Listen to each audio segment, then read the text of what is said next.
Hello.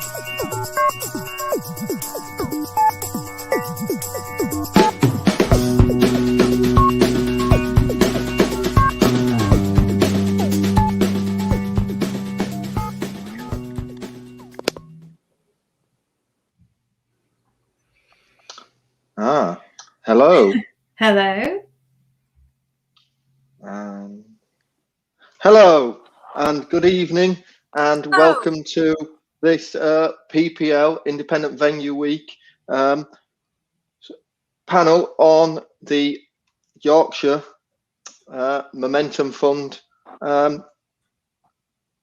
panel, essentially. Sorry, I had my notes missing them for a second.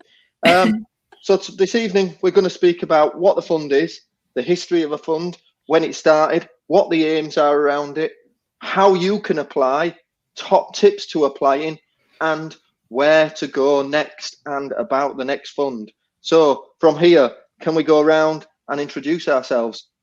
Katie Harkin. Evening all. My name is Katie Harkin. I have been in bands since I was about 15. Grew up in Leeds. I'm currently in Sheffield, and I applied to the fund. And Whiskers. I think you're muted for a second. There we go. Yeah. Hi, I'm Whiskers. I run the organisation Music Lead / Music Local, which runs a programme to support emerging artists and emerging music industry professionals throughout all of Yorkshire. And we've partnered with PRS Foundation to bring about the PPL Momentum Accelerator Fund for the region. And hi, Nancy. Hi, everyone. I'm Nancy. I work at PPL. So I am the knowledge and training lead at PPL currently. Prior to that, I was a membership specialist. So I literally know the ins and outs of signing up to PPL. And then whilst you're a member with us, making sure that your repertoire and your account details and everything that you need help with really essentially is up to date. So yeah, that's me. And Aja? Hi, so I'm Asia. I work at the PRS Foundation. So the PRS Foundation is the UK's leading charitable funder of new music and music development. And yeah, we work with Whiskers and PPL on the Momentum Accelerator Fund. So just to start, it'd be great to give some background on the differences between the funds and how Accelerator differences from Launchpad and Momentum and all the other funds out there. So would you like to go? From Aja? Yeah, either one. Whiskers or, sorry about that. I'm directing at the people who run the fund in the first instance. Whiskers, do you want to kick off? Well, yeah, shall I do it from the background? So we were really fortunate that at the start of 2019, we were able to create the Launchpad programme, which supported emerging artists throughout, at that point, just in West Yorkshire. And we hoped it was like a really good opportunity for artists to get that first stage of support in the region. And we worked quite closely with PRS Foundation for a few years, and they have this fantastic fund, the what's now the PPL Momentum Fund, which supports artists at a tipping point nationally. But that fund is, the artists who are successful through that fund often have quite a lot of industry support, and quite often, tell me if I'm wrong, Asia, but the artists who get selected often do have quite a substantial amount of industry profile already, and it can be tough sometimes for artists in our region to kind of demonstrate really that they're at that stage where that funding through full momentum is going to make that big amount of difference really. And it was felt like talking between us that a fund in the middle, basically, which is what Momentum Accelerator is, would be really important for the region, because it would allow artists a really, really tangible support. It's much more funding than you get through the support through Launchpad, and it can give you those building blocks to hopefully get you further in your career, so that you can be successful through that momentum funding in the future. Yeah, I totally agree with that. Sorry. And so Asia, do you want to give us some detail on the fund itself and how it actually differs from Momentum, and what like the assessors and everyone else are looking for, and how the funds available are applied even while we're in lockdown. Yeah, absolutely. So starting off with the PPL Momentum Fund, separate to Accelerator. So for PPL Momentum, you can apply for between £5,000 and £15,000. And to be sort of at the PPL Momentum Fund level, you need to be demonstrating high quality music with evidence of recording and releasing. You need to have a developed plan, evidence of a strong national fan base, and at least one official team member behind you. And so for Momentum Accelerator, exactly as Whiskers said, it's a fund that we hope is that sort of stepping stone that will get you to that PPL Momentum level with the infrastructure behind you. So for Momentum Accelerator, you can apply for up to £5,000, and you need to have evidence of a growing fan base and interest in sort of regional areas such as like BBC introducing, headline shows in your hometown, and early signs of industry interest. And the Accelerator program is really that sort of injection of funding to be able to get you to that PPL momentum level.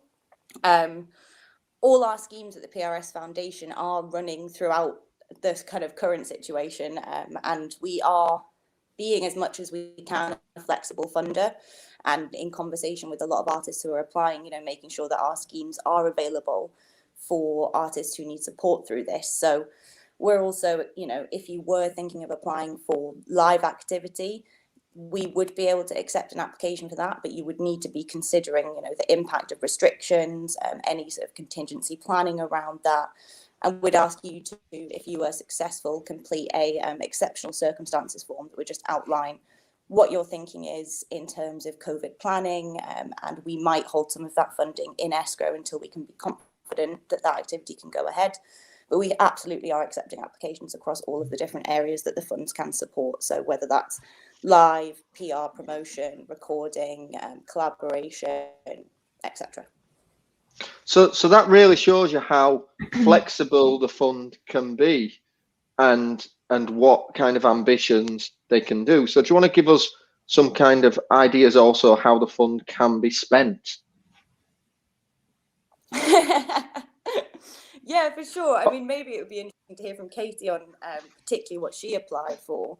But, the fund can be spent, as we said, on sort of live activity or promotion around an album release or an album campaign, whether that's press or plugging, or whether that's working with sort of a marketing specialist or a video specialist on creating content. Can also be spent on things like recording. So if you had a particular engineer or producer that you felt would really help you creatively develop your sound, or a songwriter that you particularly wanted to work with in terms of developing that sound, that would also be able to be supported through the fund. So Katie, you were sorry. No, I was going to say, I think we can't cover things like what was I going to say? I think we can't cover equipment through Momentum Accelerator, I think. Is that right? I'm like, sorry, joining on the phone has sort of thrown me a little. So Kate, if we come to you, actually, you were one of the successful applicants in the first round. Thank you. What do you want to explain what you did when you applied for the fund, what you applied for it to cover, and how you in COVID in the last 10 months have adapted as a regular touring artist? Okay, well, it already seems so long ago that I applied for it, like everything sort of post-lockdown does.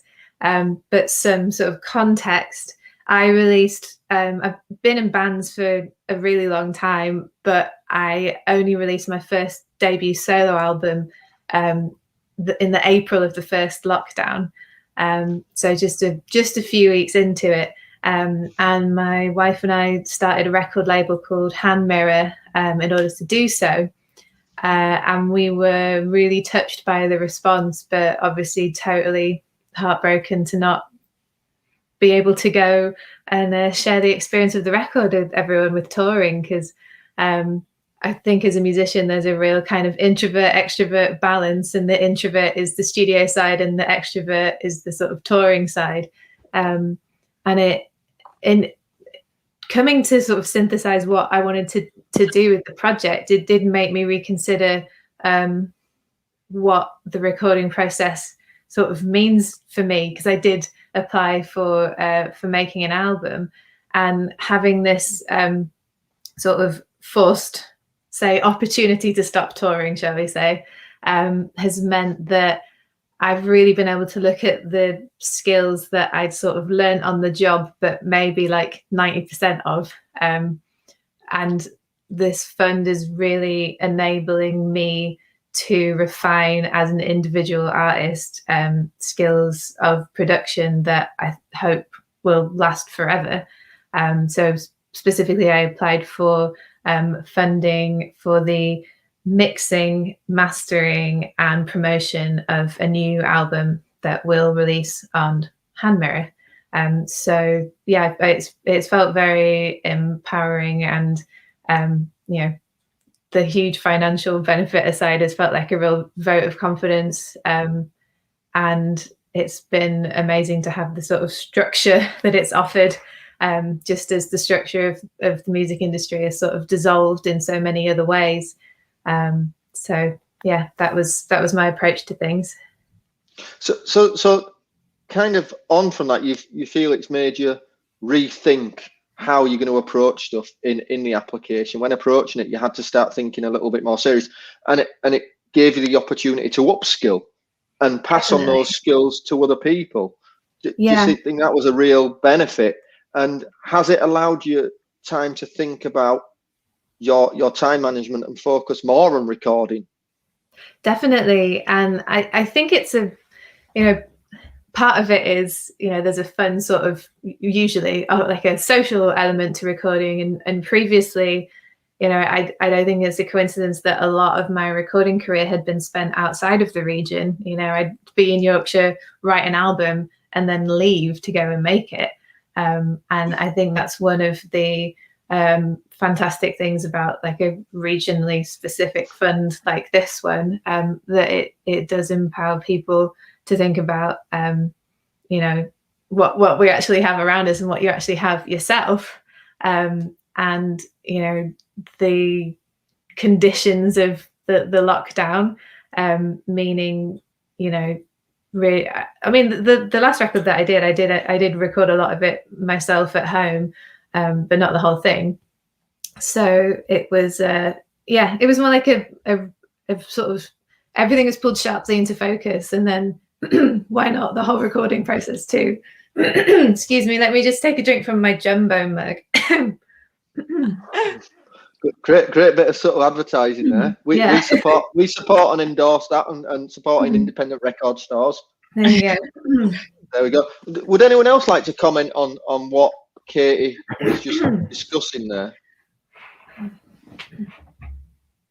Whiskers, is there anything you'd like to add or anything from that? As a former artist and musician who's involved in the scheme, looking at how it might apply to different artists. Yeah, I think, when we were talking about this panel, when we were sort of, discussing what we would discuss, it came up, didn't it, that there is quite a lot that the funders, the advisors, the people who kind of decide, that take into account. And as we've discussed, with Momentum Accelerator and Main Momentum, there is a degree of where the artist is at and what they've already achieved, and not to pun it too hard, but that there is momentum behind the artist, and also that it is tangible as well. That's the other thing, that there are it sounds a bit blunt, when we talk about team members being on board, but that's sort of the marker that's used to see, how far an artist is along their journey, and also how sort of demonstrating that they're at the point to be able to make the most out of getting the funding. Because these funds you sort of only really get once through PRS Foundation. So if you're not making the most of it when you get it, you don't really get another bite at the cherry, really. But what we're saying is, what Katie describes, where she was at coming to the applications in the summer, and what she described she's been able to do, it came across really clearly in the application, and it was clear that it was going to have an impact on Katie at that point in her solo career and help build. So those things came. They both were very evident when we were looking at the applications last time. And I think that's important to realise for a couple of reasons. I think it's important to realise because that's what you should be trying to frame within the application. And it's also important to realise if you're a band that's doing well or an artist that's doing well, but maybe it's not the right time or it's the wrong part of the cycle. And I know that these funds feel like, especially right now, like really urgent opportunities. And often, if you're not successful, it can feel very demoralizing. But there's so much involved in it that hopefully the plan that you form, you can kind of refine and keep going really. And Nancy, would you like to tell us about how PPL have been involved in this? How, like, a brief overview of PPL, and explain how that you have supported Momentum in this and the importance of working with PRSF and PPL as a partnership. Yeah, just to explain, so what PPL does, so maybe for obviously a lot of people tuning in, are artists that, have made music, gone into the studio and stuff. So PPL licenses recorded music. So if you either own the sound recordings yourself or you've played on a sound recording, you are eligible to receive royalties. The way that PPL works is that we license out the recordings in our database. So with things like TV broadcasters, radio stations, even across public performance, so like obviously pubs, bars, nightclubs, when they're open, of course they'll be licensed, and then you would receive royalties based on the usage of them. So in order to get those royalties, you do have to sign up to PPL, ensure that you're registered, and ensure that your sound recordings are registered with us. In terms of funding, so PPL has been supporting Momentum and ISF funds for the last 4 years. So just by way of support, event help, donations, and then off the back of that, within the last year, off the back of that was, the renaming of the Momentum Fund, the PPL Momentum Fund. So we worked closely for a very long time. And then obviously, of course, going forward, still working closely with the PRS Foundation as well. Thank you. And this to Asia and Whiskers. So how about the application process for Accelerator? Yeah, so in terms of the PRS Foundation, all applications to our schemes are done via an online portal, which is called FlexiGrant. And you can access the application forms through our website. In terms of Accelerator, we are really, really excited that we're able to offer video applications for the process of Accelerator. And for this upcoming round, we will also be offering written or audio only applications, which is a really great thing for us to be able to offer. Within the application process, it's an online form, and it will go through a variety of questions that will ask you to sort of demonstrate where you are and what track record you've got behind your belt, explain the project that you're applying for, and explain how this project is going to be that thing that takes you to that next step. So what are the outcomes for you, and what are you hoping to get out of the project? Anything to add, Whiskers? Yeah, I'd just say, there's a degree of mapping out the project, obviously, and we talked about it a bit when we've been looking at this upcoming round of kind of like demonstrating knowing how to almost like manage a project and where the budget and so on, because we're not trying to scare anyone off through that. I hope it comes across all right, but it's I mean, we haven't really talked about this, but it's such a competitive fund. We don't have a lot of money, and there's lots of amazing artists in Yorkshire, so it's really competitive, and as I say, what we need to know is that money has maximum impact, really. That the artists who are getting it are able to kind of make the most of it because of where they're at in their career. So, sort of half explaining and half giving advice at the same time is, the more confidence you can bring through the application process, that the plan is really well thought out. You know how you would spend the money, and the money's being spent in a really effective way. I feel that that's a really important thing, and I'm saying this partly because I know that in the sort of discussions when we're sort of trying to decide, it often comes down to those kind of conversations. So on that kind of subject, we were discussing before. I think it'd be great to kind of just get a little bit more colour, as you might put it, in the kind of how important it is to think about the artist, where they are in their journey, and the success that comes out of it, because I think that's a part of it. In that, are you slightly too early for the fund? Are you slightly a little bit more advanced from the fund, and should you be planning for the next full momentum fund? We've seen artists that have applied for funds and possibly don't understand their position, but they're going for funds just because there is finance there, not because it's the right plan for them. Is that something we'd like to just explore on and take some advancements? Can I just jump in here at risk of taking over for a moment, just because within our team, like we talked about this today, and again, I just have to say for people watching, do appreciate that there are now quite a lot of funds and opportunities out there to support artists, and we're already seeing through some of the questions coming in. I think we do totally appreciate that it can be hard to know which ones are the right ones to go to, and appreciate what your stages are at. And I think the more, obviously, it's amazing that everyone's watching this. Hopefully they'll get some insight, but do talk to other people in the industry. Through Launchpad, we have they're actually getting quite booked up now, I think, because there's so many funny, but through Launchpad we have like bookable advice slots. We do have so people can kind of ask questions of us directly and we can advise them.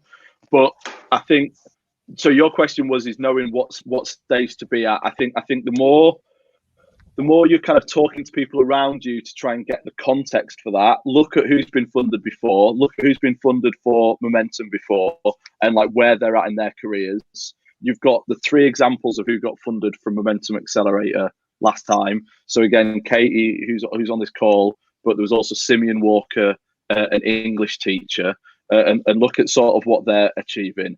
And just try and gauge that within what the criteria is a little bit as well. But be aware that there are all those different supports, and that I think we're hopefully in a really good place where there is a lot of support for artists, and the more that you're able to reach out to people, hopefully the clearer it'll become for you. And on that, when is the next fund opening? I think this is one of the crucial kind of points about this whole panel, because of that's where we should be smiling and pointing people to. So it'd be great to know that and have a big reveal. Oh, is that how important it is, Whiskers? I think who's going to announce it? I feel like it should be Whiskers, right? Me? Yeah. Do I have permission? I've already said. I don't know, so it can't be me. I think before I preempt that, I noticed we are keeping an eye on the comments, but I think we're trying to get the discussion going because a few people asking when we'll get some questions. I'm sure Nathan's got an eye on it, but just trying to lay it out. I want to lay the land of the main discussion and then come back to the questions, I think, if that's okay. So the big reveal is that the next round of the fund will open on Monday. So it will be open for applications on Monday. That's right, isn't it? The 1st of Feb. The 1st of February. Yeah. 1st of Feb. And the deadline for applications will be the 1st of March at 6 p.m. as well.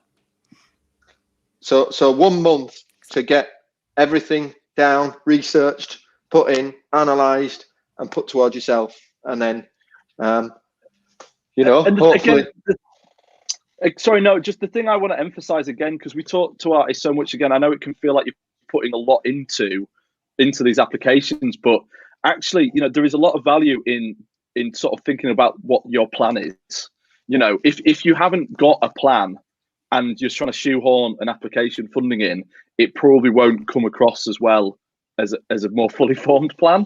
And if you are using this opportunity through this funding bid and momentum and the full momentum and everything else, if you're using that opportunity to make a plan with how you will progress with your next release or whatever it might be, that will hopefully do you well regardless of what happens with the funding opportunity, and also something you can use for other funds in the future. So if we were going to move on for like top tips, because we know what the fund is, we know when you can apply. So Asia, would you like to give us some top tips, what you're looking for from PRSF to get this Yeah, funding? for sure. I mean, my big first top tip for all funding applications at all times is make sure that you're including as much specific detail as you can, as it's really demonstrating that you've done the research, you know what studio you might want to be working at, which engineer you might want to be, like, have you chatted to a specific PR company? You know, providing all of those, that specificity in your application, just it demonstrates that you've done your research, and advisors and assessors can look at that and be confident that you've really thought through and you understand the activity that you're doing. The second thing I think I would say is explaining where this is going to take you.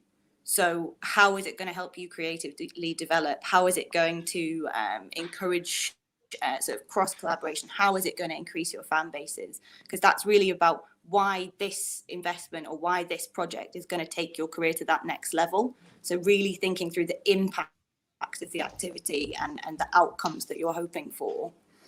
And the third thing, I know that a lot of people get quite scared by the budget, and the budget question is something that comes up all of the time. And again, just thinking carefully through the budget and explaining it, just breaking it down line by line. So if you've got £2,000 assigned to recording, how does that break down? How is it split? And again, it's just that sort of showing to our advisors that you know where the money's going and you're going to make the best use of that funding. Those are my 3 top tips. And Nancy, from your kind of side at PPL, how about how to ensure that you're going to earn money from this and take an advantage as well? Have we got some frozen connected? Oh, no. Oh, well, we'll go on to kind of tips, because I think that or can anyone else come in? I'm sure that's only PPL who can give that kind of a point on that side, I assume. Or Whiskers, would you?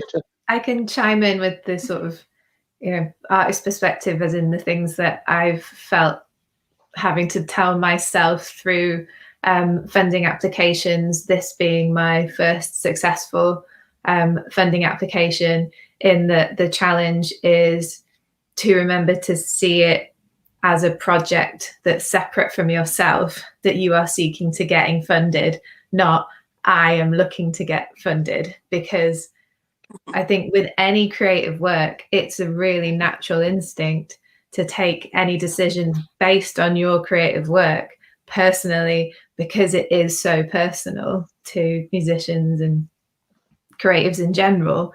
And I think that can be quite it can stop you in your tracks. I think, can sort of put you off applying altogether, and because it means the world to us. So I think it's trying to either find it within yourself or speak to other people to try and help sort of zoom out as much as you can away from this thing that you're making separate to yourself, to help you be in the best position to find the language to describe it apart from anything else.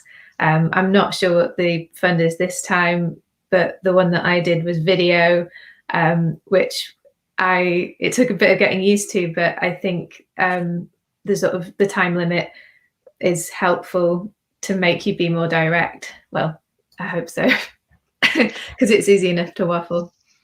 Hi, Nancy. Hi, sorry about that. I don't know what happened. So what we were asking is your tips for how people looking for the artists looking for the funding from you, and how they can earn money from this fund? In terms of like PPL, I guess my top tip always is just sign up. Kind of like going back to what Whisker says in the terms of like having a plan, signing up to PPL, ensuring that your stuff is registered if you are releasing music, gets you used to that, you know, admin sort of life, and making sure like you know what you're doing, understanding like how you're going to get from A to B. Signing up to PPL, it's free of charge to do, so you don't lose anything in regards to signing up to PPL and actually starting to get used to registering your releases, if you've made any sound recordings. So that's my first biggest thing. Also, there's always like a misconception in like, when should I sign up for PPL? If you're releasing music, sign up. You don't need to have like any sort of management in regards to signing up to PPL, or like a publisher or a label. So as long as you are a performer, as in like you've performed on sound recordings or you own them, yeah, please do sign up to PPL. There is also sometimes the confusion between us and PRS for Music. So PRS for Music, as in the royalty company, separate from the foundation. So they take care of the rights concerning composition. So if you did compose your music, you wrote the lyrics, you need to sign up to PRS for Music as the collection society as well, to make sure that you are getting like all streams of revenue that is available to you. Yeah, and that's always a good start. The way PPL works is broadcasters have a blanket license, and so they want to use what's in our repertoire. So if your song's not there, it lessens the chance of it, you know, being picked up for like a TV program, or a radio station, because they can only use what's in our database. So that's a really, really big thing. And yeah, my 3 top tips. Yeah. And so if we move on to kind of tips ourselves, from a Yorkshire perspective, a local perspective, as we're talking, and about the fund and how to structure it. One of the interesting conversations that we had prior to this was how to view the fund, where you should go with it. And I remember talking about how it, you know, view it in kind of a business plan. So where we're talking about, where are you in your career? You know, where have you come from? Are you in that early developmental part? Where are you now in your career? And where do you want to get to? And when you start to look at those 3 parts, you can start to position yourself within it and see, what team have I got around me? What release have I got coming up in the next few months? Am I going to release something? Does that kind of come across and make sense? Would anyone like to expand on that? Yeah, I think maybe I can jump in, because, you know, my earlier comment about it's hard to place where you're at and there being a lot of opportunities there, which is hopefully a good thing, but I know can be confusing, is like you said, Nathan, if you are taking that kind of reflective view of it, and you are like, and I do think you can look at other artists as markers, you can hopefully see like where you are, you know, on that journey, and hopefully think about how it gets put in that way, so for the people assessing. And I guess something maybe not directly related to what you just said, but I wanted to bring up from, I think it's relevant, and something Katie said, is that, you know, the people who are reviewing these applications are people involved in music, people who are artists themselves, people who are music fans. So the people who review the applications, you know, they get it, you know, they get kind of, I would say, the struggles, but, you know, so that's it. And yeah, in a way, you know, have that, but often it's about how articulate you can be about the plan as well. Katie, would you? I'm sorry. Yeah. No, I was already going to jump in. Yeah, I think it's something also that's quite unique to music, in that this is not something that musicians do like a lot, really. So my wife is a poet, and she, when we lived abroad, she used to be part of this group called the Reject Club, because as a poet, it's truly hundreds of times you will submit to be published, and then maybe get 1 or 2 poems published in a year. So at the Reject Club, they try and apply 100 times in a year, and then see what came of it. But I feel like in music, it can feel more intimidating to do an application than necessarily to go on stage in front of 1,000 people. But I think the way that you put it, Nathan, then, you know, really zooming out and framing it like you did, like, I think that really breaks it down into a manageable way of like looking at what this thing that I'm putting my heart and soul into, that, you know, what am I actually doing and what do I actually want to do with it? Because I think musicians a lot of the time can acquire skills that people might call transferable skills, but you just do it when you're in survival mode, trying to get a tour together, or, you know, trying to get this release out in time. And often it can be so hectic that it's not until sitting down to put something like this together, you're like, oh yeah, you know, this is connected to this and connected to that. So I think that was a really great way of framing it. And the other thing I think that's quite, from my perspective of it, is that this isn't about taking the artist on being the biggest commercial success. It's not about getting something to be the next Ed Sheeran. It's about who exactly. Yeah. But it's about believing in your project and what your project is.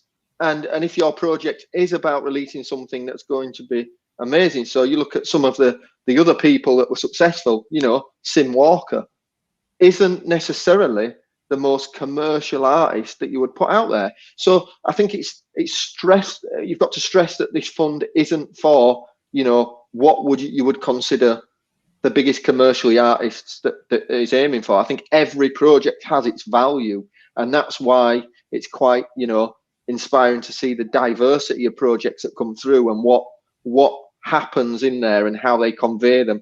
Would anyone like to explain and take that a little bit further? Asia? Or Whiskers? No, I was gonna jump in and sort of say that, yeah, I think it's about that project articulation and that sort of impact and that journey that you're able to take someone on through the application form. Like how is this part of that journey? But the other thing that I wanted to say, which sort of picks up on what Whiskers and Katie were just talking about, is also like, as much as being rejected can be downheartening, and of course it is, there are, like, these funds don't act in silos. They are not, you know, we work closely with Whiskers, and we work across PPL Momentum Fund and Momentum Accelerator.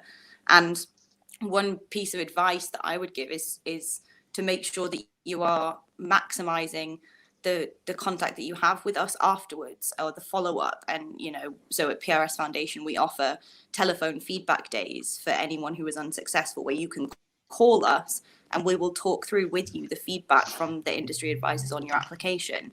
And where it's the right thing to do, we will signpost you to maybe to Launchpad, or maybe to PPL Excel, like to Momentum, or to any other PRS Foundation funds. Like, we want to be able to help as much as possible. And so I think don't take that rejection, like, build on it and get in touch with us and ask for the feedback, because it can be really helpful. And particularly for PPL Momentum, most applicants are successful on their second or third attempts, and it's through that sort of process of learning, I think, is really valuable. So I just wanted to sort of flag that as well. And can I just jump in again as well, that you know, the reason, you know, these things are so important with this is it's a really serious proposition. It's a big chunk of financial investment in the artist, and it's very competitive. And, you know, we've mentioned Launchpad a few times, and I mentioned it at the start. Launchpad is a support for artists that's really aimed to be at the one where, when they're at the first step, that's sort of helping develop them, you know, pre this stage. So, you know, if you're looking and thinking, actually, maybe I'm not at that stage, then the Launchpad program, you know, is there for support. The application is less, it doesn't include budget, for example. It's not like that. It's about mentoring. It's about some recorded support as well. And, you know, so, you know, you can look out for that. That will be open later in the year. We're hoping that'll be open in March. We are also looking, as Asia says, you know, to sort of signpost artists between the funds. So if you do apply for Accelerator and you're not successful with that, then there will be an option in your application to sort of have your details passed on to Launchpad, so you can be considered for support there. We've been working with I think it's 4 artists from the last round who were unsuccessful through our Launchpad support. And then the other thing, final thing to mention is, alongside all of that, what we're trying to do with Launchpad in Yorkshire is just create the knowledge and the access to information and support, like just really broadly. It might not be that you get the support directly through Accelerator or even directly through Launchpad, but there's always events like this. If you go on our social media, we did about 10 panels through September to December. We did similar panels with Arts Council England around their funding. We're constantly trying to create resources, information, so artists, to make it easier for artists to engage with these opportunities, really. So to kind of build on that just a second, how can an artist who's out there looking for these funds connect to other kind of assets and opportunities? How can they know where to look for opportunities to develop in Yorkshire? And, what tips would we give on developing their own craft in our region? And Katie, I think you're a key one to actually come to in that, because you've been not very recently in Yorkshire, but you're back here, and you've been an artist that's developed over 10 to 15 years and come full circle. What would you say about how you can connect and develop in this region? I think something I come back to a lot is that, it's impossible to say what makes a good song, but you can say that creativity flourishes in community. So I would say, even through the lockdown, look to the community hubs and necessarily their online presences right now. Brudenell being prime example of that. Look at venues, look at labels, look at radio shows. And if you don't see it, then maybe if you don't see or feel like that you see yourself represented in what you can find, then maybe that's a good indicator that maybe you should start something, and then you can be that beacon for other people. Because I think that is something that's so unique about Yorkshire, that when you think about music and you think about the artists, like, there isn't one sound. And I'm so used to going to gigs in Yorkshire that would have very varied lineups, all days, where there'd be 10 different bands and 10 different genres. And I think that is such a strength to the region, and it says so much about the fabric of the region, that as much as you couldn't necessarily pin down exactly what music from Leeds sounds like, you're also not hemmed in by that either, and it's up to you, wherever you are, to sort of define that for yourself. And Whiskers, as somebody who's been and kind of done musician, educator, music association, sitting straddling across many different parts, been a promoter, done had the hand in every little pot and every nook and cranny that you could probably do there. I think you've been across the board. What's your main kind of tips there? I think what Katie says about community and that power is really, is absolutely right. From our point of view, from like Launchpad and Music Leeds, our aim is just to try and find the opportunities and tell people about it. So we have a page on both our Launchpad website and our Music Leeds website that lists kind of webinars, applications to play festivals, funding, all the funding opportunities available. It might be things that are specific to the region. There's some stuff that's just for sort of arts workers in Sheffield at the minute that's on Launchpad, for example. So we have designed all of this to make it as easy for people in the music community of Yorkshire to find out what those opportunities are. So do follow us on social media, do sign up to the mailing list, and we will try and funnel that to you, basically.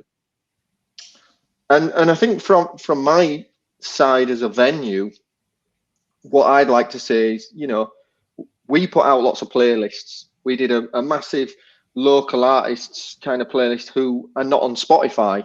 You know, we went out there and we asked certain questions on Twitter and other places and social media. You know, like, send us your music. It might be your link. We'll add them to this playlist that can then reference back for, whether it's just for stuff like a support artist in future. But it's times like this that they go into those lists and other people listen to them that are connected. And I think it's really important for artists out there in the region to start, you know, connecting on a digital platform when we are allowed and safe and ready to do so.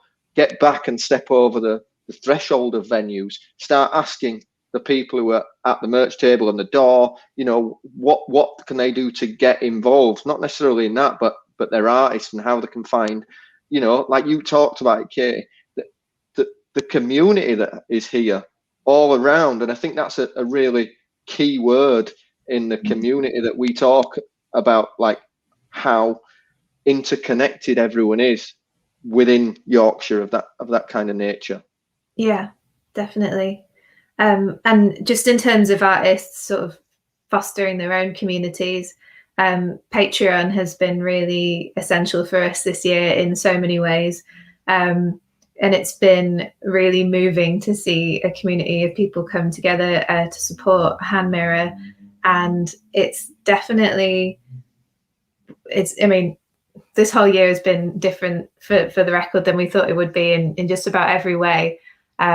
But the fact that, you know, having the direct support from patrons as well, and input and conversation, meant that, yeah, we were doing monthly playlists, we were putting out monthly songs and poems, and having that prompt was so essential.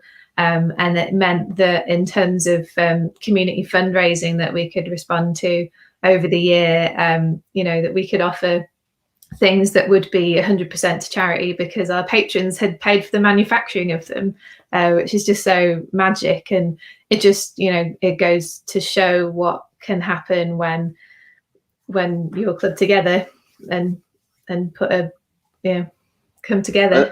And the importance of making friends with other artists and getting involved in scenes and other things like that are really, because you never know when that next support might come and who will put you on a bill and how much that can strengthen an application in future, and sharing each other's information. Mm-hmm. Is there anything that Nancy or Asia would like to add?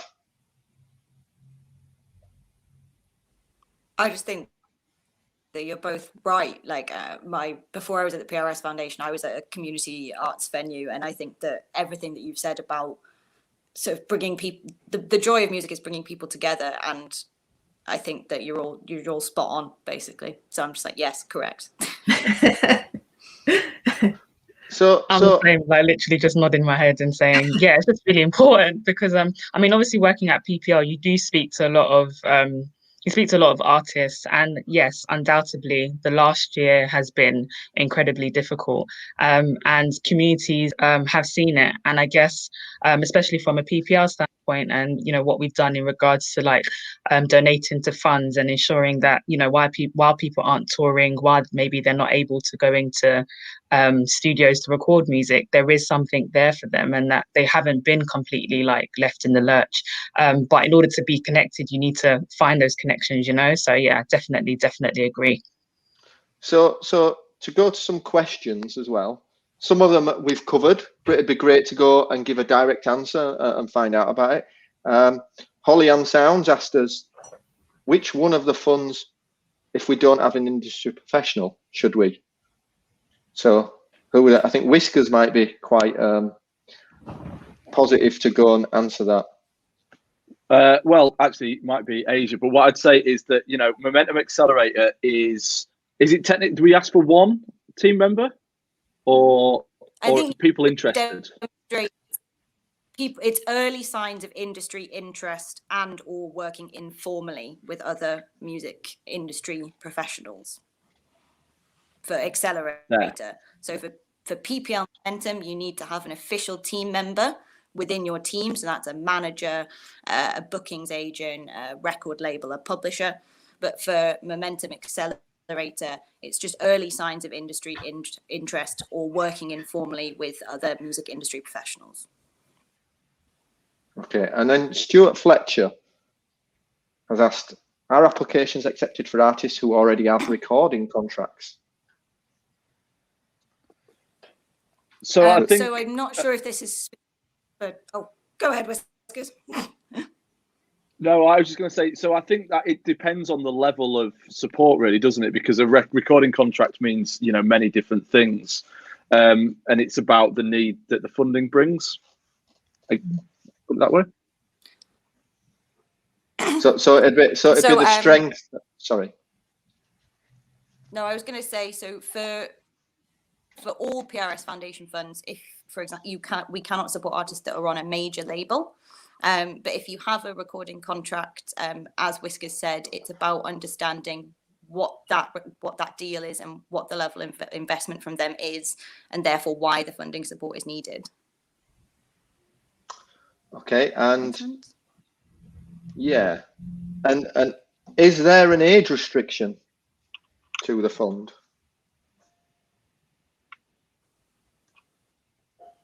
I'm looking at any of the people running the funds here. I'm a bit. I think the question you have to ask yourself is whether there's that informal, that industry approach there at that stage. So that's something we may come back to at a later time and look at clarification on that. Does that make sense? Maybe we can reach out to Blaze Arts videos and look at that as well. I know with Launchpad, we look at all the support on it's quite artist centered because it's not about a specific funding pot. So through Launchpad, we look at where the artist's at and what support is relevant for them at their stage, and that does include under 18s. Doing gigs since 13 though, that's amazing. Yeah. Yeah. I'm just looking for the next comment here. And is it a better image for somebody in our team to contact to fill out the form on behalf of the artist doing them themselves?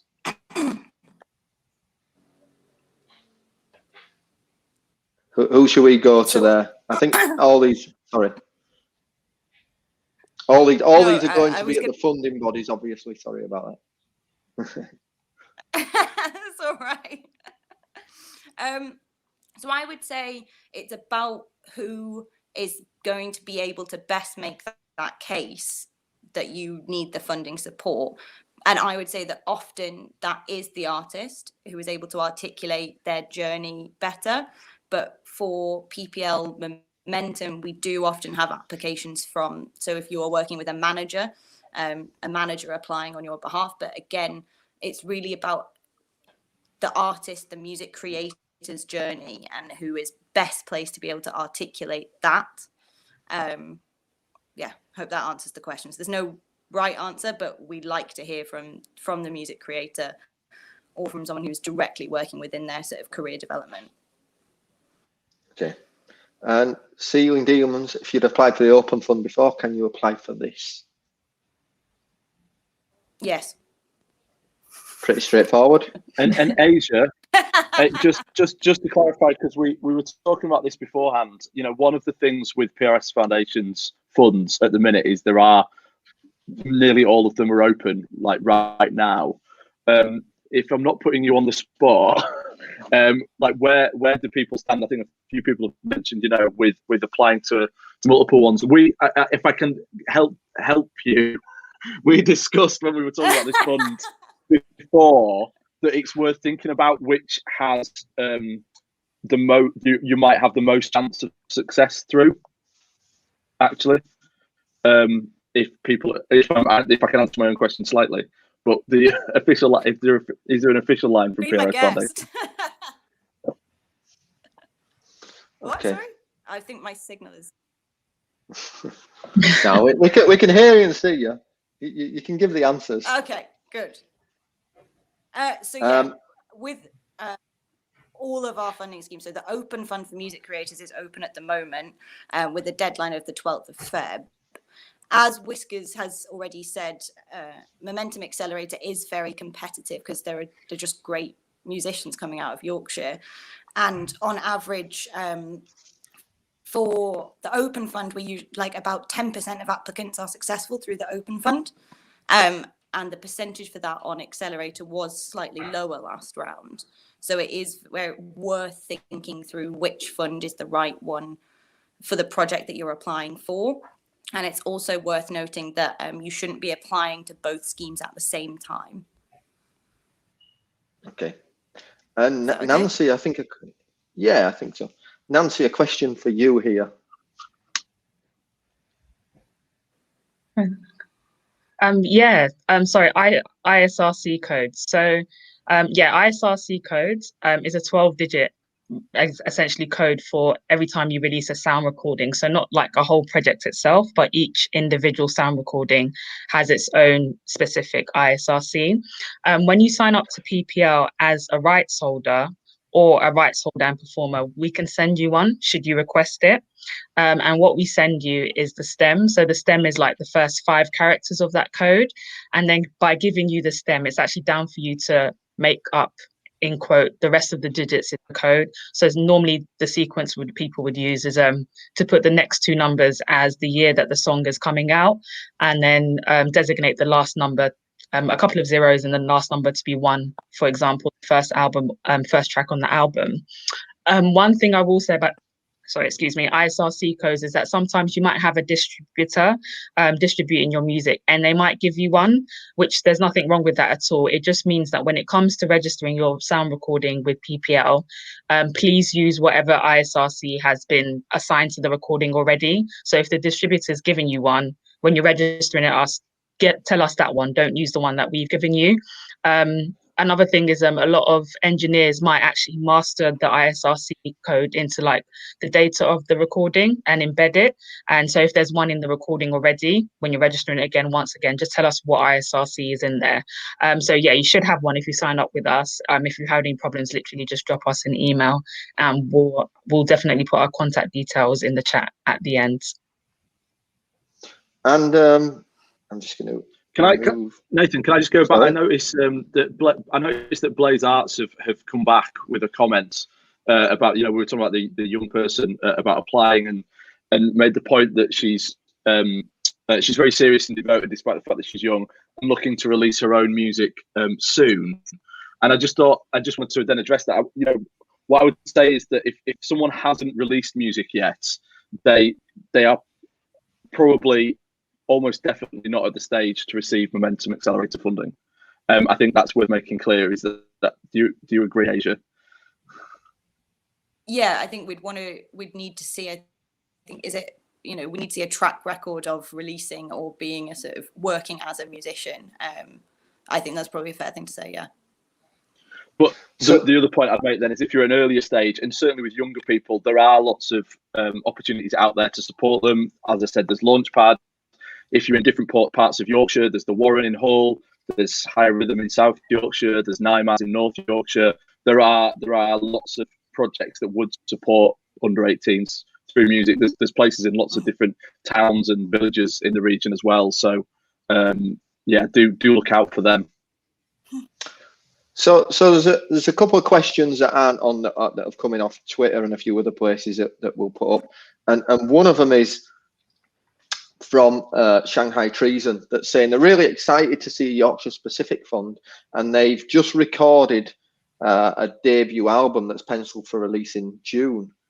Do we foresee these funds being rolled out to enable them if they were successful in that period? What would you give advice if they had a release targeted for June? Where would you place it in that kind of trajectory, and what they're going to apply for? If by that I mean if the release is in June, they're applying in February to March, how do they start to kind of relate their application to what process? What would the advice be? If that was me, I would be looking and thinking, is it about marketing and promotion of the album in this kind of cycle as a project rather than the album itself, because the album's recorded? Do you understand what I mean? Yeah. I think that's a really good point to raise, just generally, actually, in terms of timescales, because when the portal goes live on Monday, I think there'll be some guidance about how, like, when the deadlines will be. We're working on that, aren't we, Asia? Yeah. And it's probably about 2 months. So you'll see when you bring up the application form that it will ask you not to sort of talk, well, not to not talk about, but the funding that you're asking for is for activity that will take place, you know, essentially from May onwards at the earliest. And so there's an expectation that you sort of plan based on the fact that you are obviously successful with the funding, but bearing in mind that it'll take 6 to 8 weeks for the process to happen. And there's a comment from Long-Legged Creatures. I think the answer is pretty straightforward, but can Accelerator support the fees of mixing, mastering, and releasing the music that has already been recorded? So looking pre and going backwards retrospectively. Yeah, that's a nod. Yes. That's just pretty straightforward. I don't know if we're all suffering from like a combination of slightly dodgy internet here. But yes, I'm assuming the question is. I think we might be. I think the question's possibly framed in that way because the recordings have already happened. But yeah, absolutely. If you've got some great recordings, you need a bit of extra funding to like polish it up. You need some funding to put into marketing and PR to make sure that when it's released, it has the best opportunity possible. Yes, that's a good, that would be a good plan. One from Bloodhound Official. I think, sorry to keep reiterating this, but for PPL, there we go. It's on the screen now. I can't find it because of the comments in the side, but yeah, if you want to take that. We're saying for the Accelerator Fund, you only need early signs of industry interest instead of an actual industry professional as part of your team. That's the guidance. That's the guidance for that fund, as opposed to it's framed in that way to be distinct from the full momentum, where there is that expectation that you do have like formal team members. But do bear in mind like how can I put this? I was going to say like how formal, like how you tell the story. We've talked about this before, like how you tell the story of how that potential team member, that actual industry interest is going to help propel your career. That will help your application. And there's one from on another one that we've got that's not got a name to it, but asking, should we apply for Women Make Music at the same time as Accelerator, i.e. next month? So I would say don't put in 2 applications for the same project at the same time to the PRS Foundation. If you would like to talk further about which funding scheme might be the most suitable for you, we're happy to have those conversations and to chat to you at the foundation, but don't put in 2 applications to 2 different schemes at the same time. But yeah, I mean, we'll put all of our contact details in at the end, but I would get in touch with us and just have a chat about which funding scheme might be the most appropriate for you and your project. And we've got an interesting one next from Emily Marks, asking about not only the next round of deadlines, but, you know, about this fund. Is it going to be monthly, yearly? How many times annually are there submissions and Accelerator funds? Shall I take that one?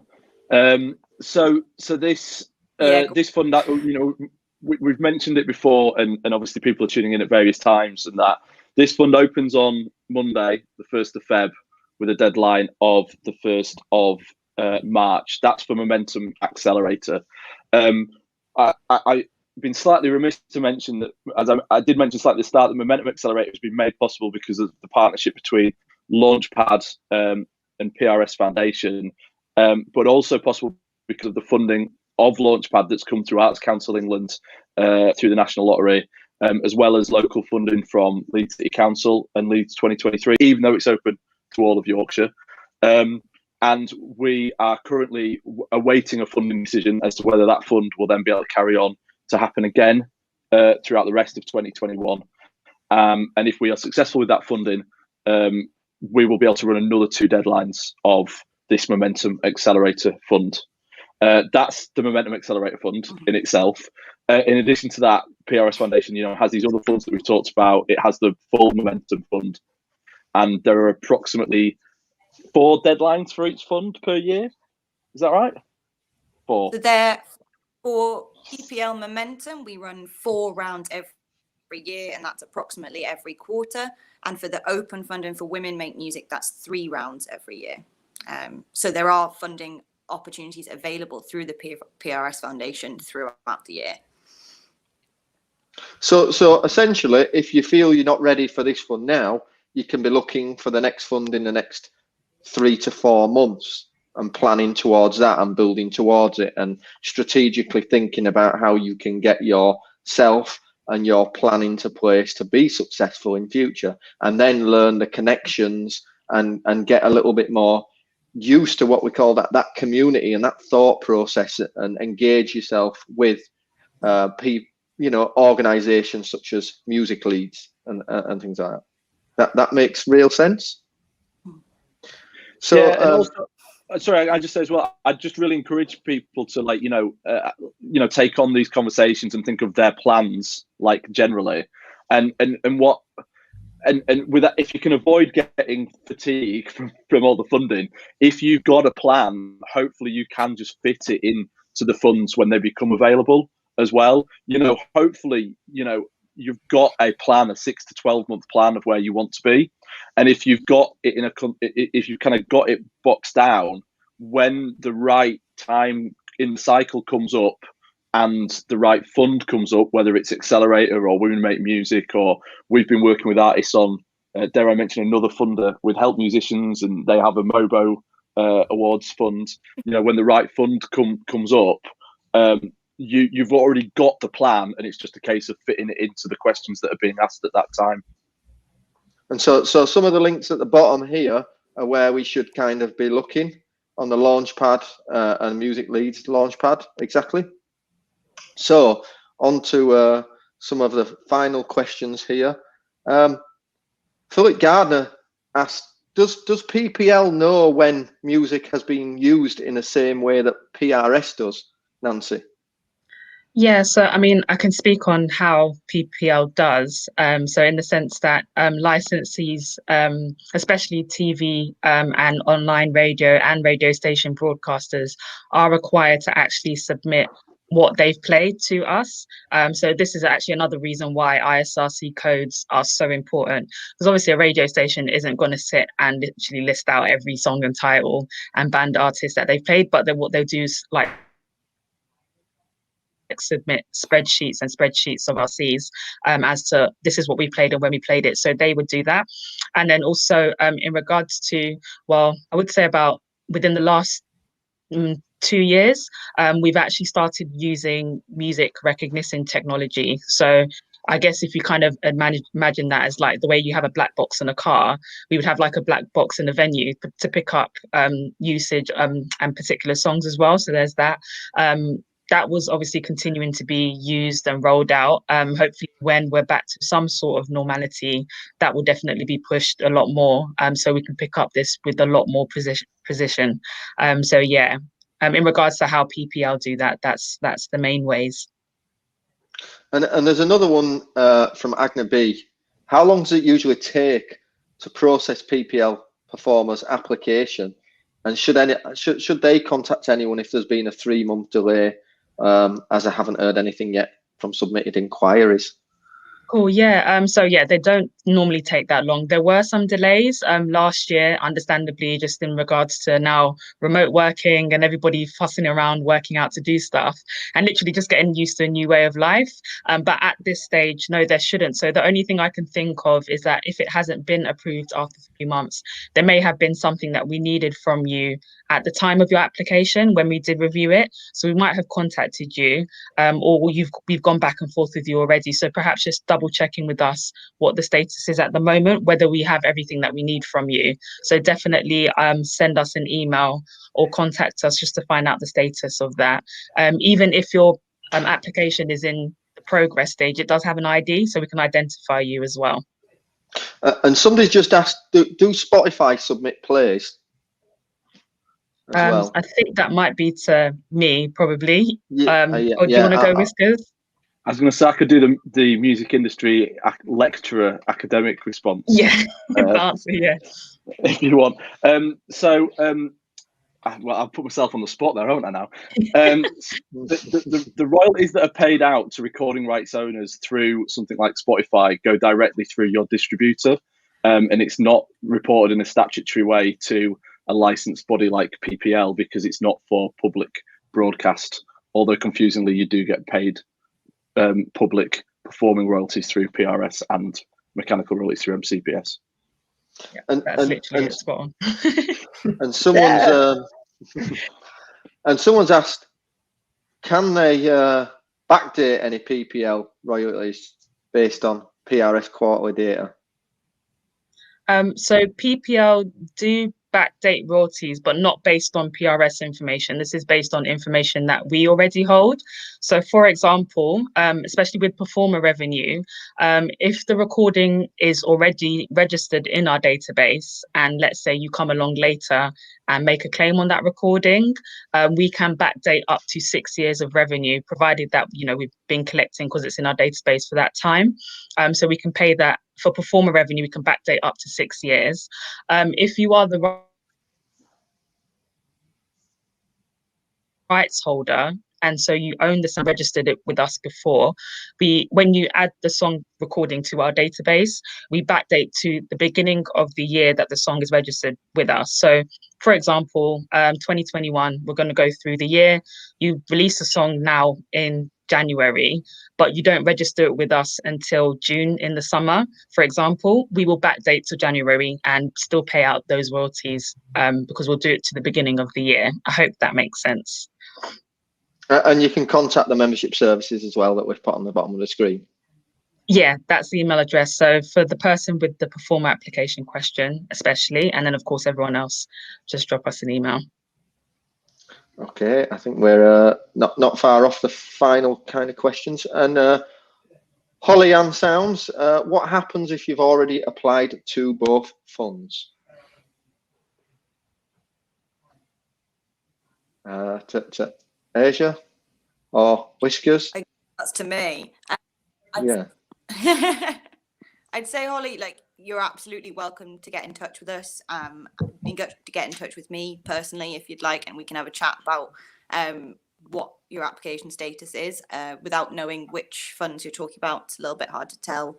But you can reach me on Asia, that's AJA at prsfoundation.com. Just drop me a line and we can arrange time to chat. Okay, and I think we've kind of gone through most of the questions there. I think it'd be great to just round up and say, like, the fund opens on Monday. Any last kind of tips around what you should do besides go find out the information, go look at the website when it launches live, read all the guidance? Anyone want to add to that kind of side of it? My biggest tip is, if you do have questions or queries still from everything that you've looked at, get in touch with us earlier rather than later. Like, we're all working at small organizations and we do really want to help you, but there is only so much time in the day. So to get in early and contact us and ask those questions as soon as you can, because we will try and help you as much as we can. But we can't do it if it's 5:30 ahead of the 6 p.m. deadline. But yeah, reach out, chat to us. Yeah, I think, you know, I've said a lot of times, it's about the plan and just look around and think about what the fund is and where you're at. I will say again, you know, we've created Launchpad to support artists and industry professionals in the region, so do connect with us. We are planning to do an Instagram live to talk about the fund in mid-Feb as well, which we'll be announcing shortly, where we'll talk a little bit more about that. You know, having another similar chat to this, but also we're hopefully going to have an Instagram live with another of the funded artists as well. We're hoping, I'm saying this, I think we're in the process of emailing them today, hoping English Teacher will join us. But also on our Instagram and Launchpad, we have a whole series of artist conversations that we've hosted through the end of lockdown with about 10 different artists, all at different stages in their career, and that includes Simeon Walker, who was the other recipient of Momentum Accelerator last year as well. So we've put loads of stuff up online to hopefully kind of help you frame where you're at and contextualize how you might be approaching this fund and anything else that you're trying to push to develop your careers. And Nancy, anything from your side that you'd like to bring in about? Yeah, just basically to reiterate what everyone said before, and I'm definitely going to touch on again about Whisker's advice concerning a plan. Sometimes, a lot of people just want to jump in at the deep end and kind of have their hands in like loads of different pies and funds and applications and stuff like that. Kind of like, sit down, have a plan. And like even Nathan was saying, so if you're not ready for this particular round of funding, you've still got a couple of months throughout the year to do so because of PRS Foundation's different deadlines for different funds. So definitely take your time, think about why you need the money and what's the best way of it being used for you, and definitely go that way. Yeah. And Katie, as someone who's been successful and applied, and also a musician involved in the Yorkshire music scene for as long as I can remember, from school days even. Yeah. What would your kind of tips come in?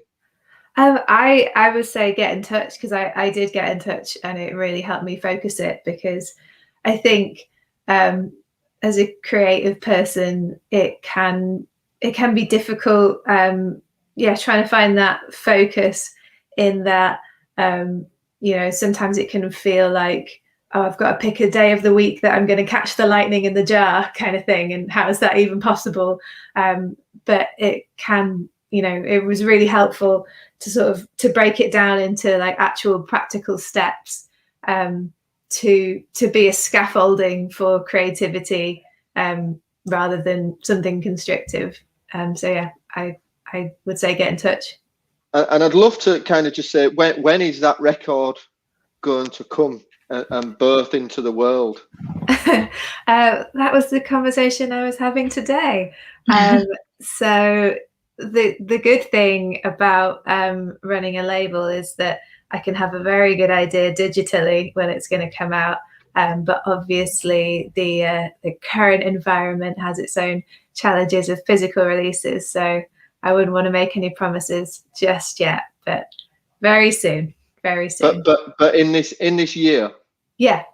That's the big idea. But who knows what 2021 is going to bring us all. And there we kind of come to the end with a full cycle of an application, where it's gone to, like we said, the idea, where have we been, where are we now, and where do we want to get to? And where we want to get to is releasing the music and being there. And I think that's a kind of a perfect metaphor of everything that's come in the cycle. So thank you to everyone for coming and watching tonight, and thanks for all the questions. We appreciate it, and hopefully we all see some great applications into the fund in a couple of days. Cheers and goodbye. Thank you, everybody. See you, everyone. Thank you. Thank you.